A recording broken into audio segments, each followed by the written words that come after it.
최북을 아는 사람은 많지 않을 것이다.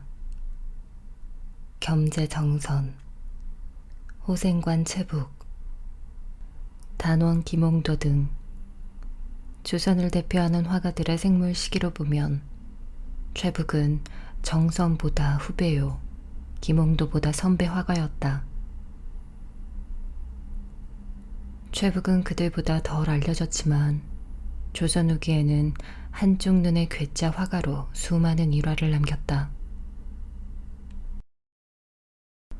중인 출신인 최북은 평생을 저작거리에서 그림을 그려 먹고 살던 조선 최초의 직업 화가였다. 또한 술을 좋아해 늘 취해 있었다. 뿐만 아니라 성격이 워낙 괴팍해서 신분과 관계없이 마음대로 행동하거나 원치 않는 그림은 결코 그릴 수 없다며 스스로 한쪽 눈을 찔러버리는 등 광기 어린 행동을 일삼았다.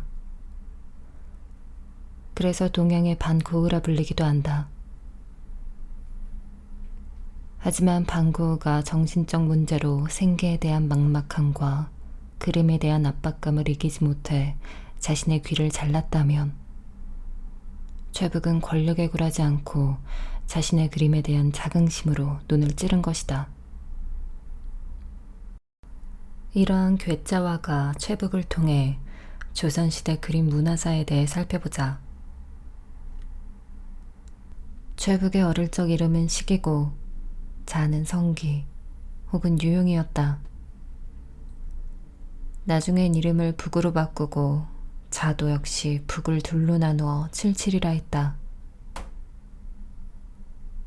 그래서 많은 작품에 칠칠이란 인장을 찍기도 했다.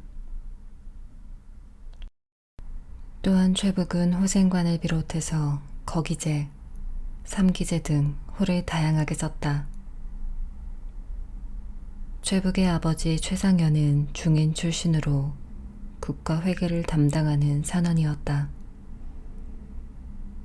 오늘날의 회계사와 같은 사람이다.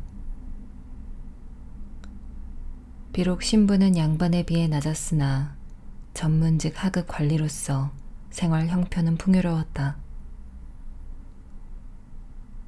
어머니에 대한 기록은 남아있지 않은데 아마도 기녀나 여종 등 노비 출신이 아닌가 싶다. 그렇기 때문에 최북의 이름이 족보에도 기록되지 않은 것이다. 최북이 지은 시 추회를 보면 그는 창의문 밖 북한산 아래 성벽 주변에서 살았던 듯하다. 현재 경복궁을 지나 자하문 밖 종로구 부암동이 바로 그곳이었다. 그의 집에서 멀리 떨어지지 않은 창의문 안쪽의 인왕산과 백악산 아래에는 당대의 유명한 화가인 정선과 심사정, 조영석 등도 살고 있었다. 최북은 중인 출신이지만 사대부들과 활발하게 교류했다. 특히 경기도 안산에 사는 제야 선비인 이익과 이용육, 이들의 제자인 이연환, 이맹휴, 이철환 등 성우학파와 가까이 지냈다. 최북은 이들과 더불어 시서화를 나누며 식견을 쌓아갔고 남쪽 문인화 중심의 화풍을 정립하는 데에도 많은 영향을 받았다.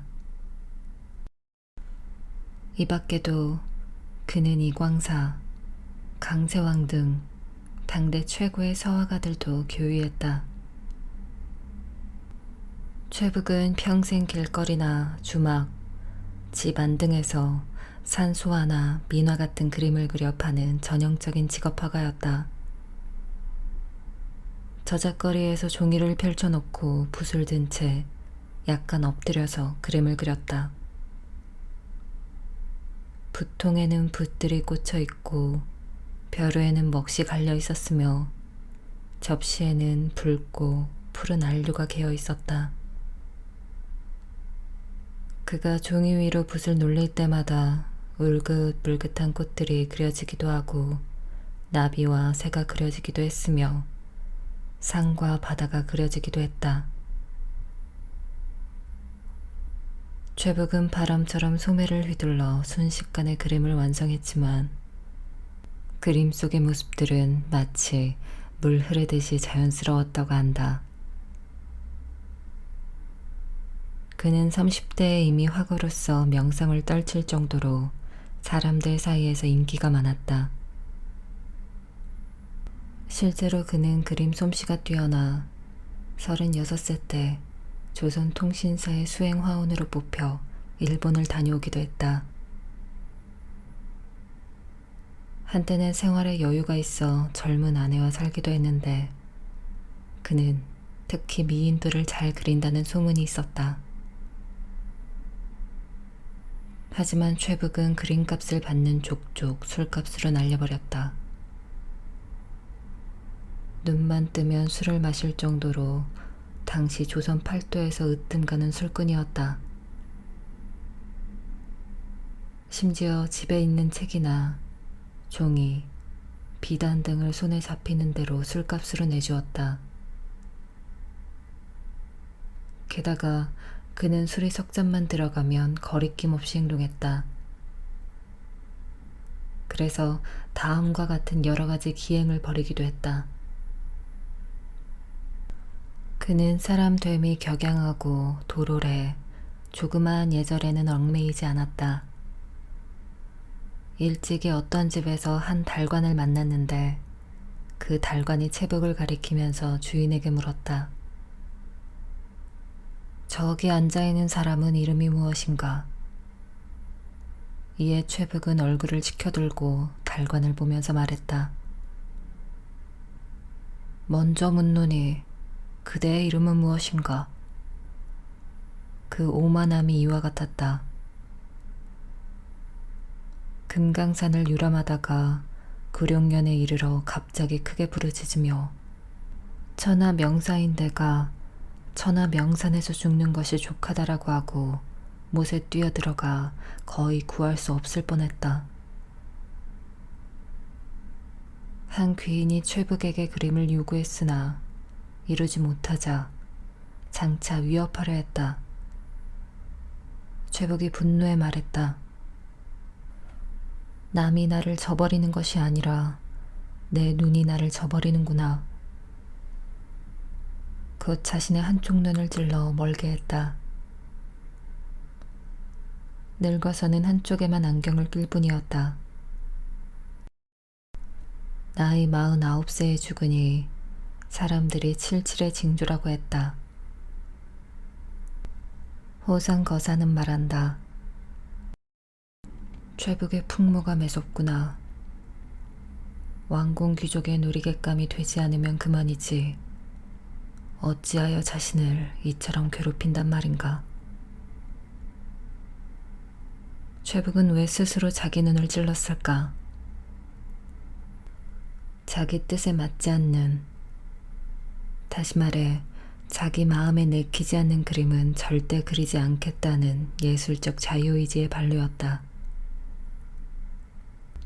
이로써 최북은 한쪽 눈이 멀게 됐고 늙어서는 다른 쪽마저 제대로 보이지 않아 안경을 끼고 그림을 그렸다. 최북은 중인 출신이자 직업 화가임에도 남종화를 구사했다. 남종화란 북종화와 함께 중국 회화의 2대 계보로 주로 문인들이 학문하는 사이사이 여가에 그렸기 때문에 남종 문인화라 부르기도 했다. 눈에 보이는 그대로를 그리는 것이 아니라 마음속의 느낌을 표현하는 것을 말했다. 그는 남종화를 구사했지만 일탈적 성격만큼이나 다양한 회화적 시도를 계속하며 자신만의 독특한 화풍을 정립했다. 우선 그는 그리지 않는 소재가 없을 정도로 다양한 그림을 그렸다. 현재까지 남아있는 작품만 보더라도 산수와 화조, 초충, 인물들을 비롯해 총 137여 점의 다양하고도 방대한 그림을 그렸다. 그 중에서도 산수화를 잘 그려 사람들은 그를 최산수라 불렀으며 유독 메추라기를 잘 그려서 최메추라기라 부르기도 했다. 최북은 기본적으로 붓의 강약이나 먹새 농담 같은 기법만이 아니라 점으로 찍는 미점, 후춧가루와 같은 호초점, 손가락에 먹을 찍어 그리는 쥐두화법 등 다양한 화법을 구사했다. 최북의 대표작으로는 금강산의 경치뿐 아니라 그 본질까지 드러냈다는 표운사도, 모든 규범으로부터 초탈한 선의 경지에 나아갔다는 공산무인도, 마치 최북의 저승기를 보여주는 듯한 풍설야기도 등을 들 수 있다. 최북의 말년은 가난이 뼈에 사무쳤을 뿐 아니라 심지어 죽기 직전까지도 그림을 그려 팔았다고 한다. 실제로 신광수는 최북설 강도가라는 시에서 최북의 말년을 이렇게 표현했다. 한양에서 그림 파는 최북, 오막살이 신세에 내 병 모두가 텅 비었네. 유리 안경과 나무 필통 옆에 두고 하루 종일 문 닫고 산수화 그려 아침에 한 폭 팔아 아침 끼니 때우고 저녁에 한 폭 팔아 저녁 끼니 때우네. 최북은 75세인 정조 10년경 열흘을 굶고 그림 한 폭을 팔고는 술에 취해 밤늦게 집으로 돌아오다가 성곽 모퉁이에 쓰러져 결국 얼어 죽고 말았다. 신광수의 아우인 신광하는 그 소식을 듣고 안타까움을 이기지 못해 다음과 같은 추모시를 남기기도 했다. 그대는 보지 못했소. 최북이 눈 속에 얼어 죽은 것을. 갓옷 입고 백마탄 너희는 대체 어느 집 자식들이냐. 너희 거들은 피우느라 그의 죽음 슬퍼할 줄도 모르리라. 최북의 한미한 처지, 참으로 애달픈 일이었다. 최북 그이의 사람됨 정갈하고 매서우니 그 스스로 칭호하길 화사 호생관이라고.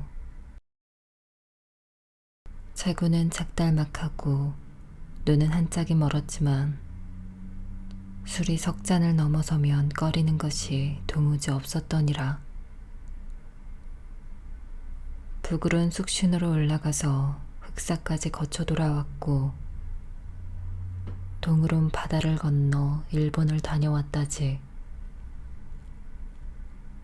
대갓집 병풍에 산수그림, 안경이징을 무색해 만들었으니 술을 찾아 미친 듯 부르짖다가 비로소 붓을 드는데